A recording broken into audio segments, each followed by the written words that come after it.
கிறிஸ்துவுக்குள் அன்பான கர்த்தருடைய பிள்ளைகளே, இன்றைய வேத வசனமும் ஜெபமும் அப்போஸ்தலனாகிய பவுல் ரோமபுரிக்கு எழுதின ரோமர் புஸ்தகம் 13ஆம் அதிகாரம் 10ஆம் வசனம்.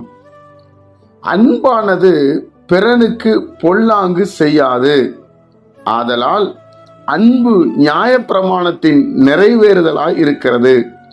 அன்பு கர்த்தருடைய பிள்ளைகளே, வேத புஸ்தகத்தில் நீங்கள் வாசித்தீர்கள் என்றால் இயேசு கிறிஸ்து நிறைய இடத்துல நியாயப்பிரமாணத்தை பற்றி பேசியிருப்பார். நியாயப்பிரமாணம் என்பது ஒரு சட்டம். தேவனுடைய பிள்ளைகளே அதன்படி நடக்க வேண்டும், அப்பதான் சில ஆசீர்வாதங்களை பெற்றுக்கொள்ள முடியும்.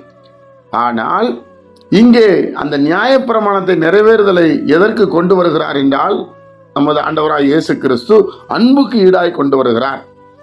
அப்போ தேவனுடைய பிள்ளைகளே, ஒரு மனிதனிடத்திலே அன்பு இருக்கும் போது, அன்பு காட்டும் போது, அன்பு பிரதிபலிக்கும் போது நியாயப்பிரமாணம் நிறைவேறுதலாக இருக்கிறது. அந்த நியாயப்பிரமாணத்தை செஞ்சு முடிச்சிடுறோம்.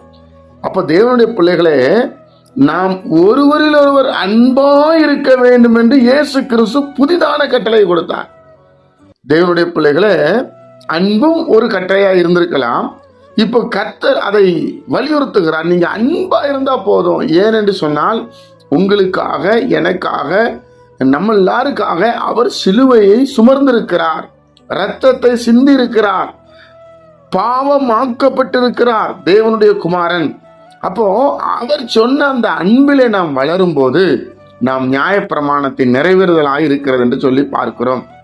தேவனுடைய பிள்ளைகளே, இந்த அன்புக்கு பொறாமை இல்லை, அன்புக்கு கோபம் இல்லை, எல்லாம் சொல்லப்பட்டிருக்கிறது இல்லையா?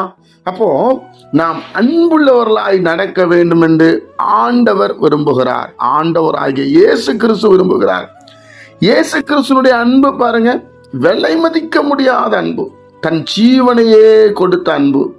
தேவனுடைய பிள்ளைகளே, 50,000 புருஷர்களுக்கு மேல உணவு கொடுத்த தேவனுக்கு அவரை காப்பாற்றிக் கொள்ள முடியாதா? யோசித்து பாருங்களேன். மரித்தவனை உயிரோடு எழுப்பினவருக்கு அவர் காப்பாற்றிக் கொள்ள முடியாதா? முடியும். ஆனாலும் உங்கள் மேல், என் மேல் வைத்த அன்பு வெளிப்படுகிறது. அப்போ அதே போல தேவனுடைய பிள்ளைகளை நாம் குடும்பத்திலே சரி, சகோதரத்திலும் சரி, நம்மிடத்துல அன்பு இருந்தால் சும்மா எதுக்கு எடுத்தாலும் எரிச்சல், எதுக்கு எடுத்தாலும் டிப்ரெஷன், எதுக்கு எடுத்தாலும் கோபம், மூஞ்ச தூக்கிட்டு வச்சுட்டு இருக்கிறது, மூஞ்சில எரிச்சலை வச்சுட்டு இருக்கிறது, என்னங்க நம்ம பைபிள் படிக்கிறோம்? தேவனுடைய பிள்ளைகளே, கோபமே வரக்கூடாது என்பது நான் சொல்ல வரவில்லை. எந்த விஷயத்துக்கு படணுமோ அந்த விஷயத்துக்கு படணும். எல்லாவற்றிற்கும் நீங்க அப்படி இருந்தால் அன்பு இருக்காது. அதனாலதான் அன்பு பிறனுக்கு பொல்லாங்கு செய்யாதுன்னு எழுதுகிறார்கள். ஜெபிப்போமா? பிதாவே, உம்முடைய குமாரன் இயேசு கிறிஸ்துவின் நாமத்துல நாங்க வருகிறோம்ப்பா. குமாரன்ட்ட எவ்வளவு அன்பு இருந்தது ஆண்டவரே, நாங்களும் அப்படி அன்பா இருக்க எங்களுக்கு கிருபை செய்யுங்கப்பா. ஆண்டவரே, நாங்கள் குறைவுள்ளவர்கள், கேட்கிற ஒவ்வொருவரையும் ஆசீர்வதிங்கப்பா. ஆண்டவரே, அநேகருக்கு இது பயனுள்ளதாய் மாறட்டும். இயேசுவின் மூலம் ஜெபிக்கிறோம் பிதாவே, ஆமென்.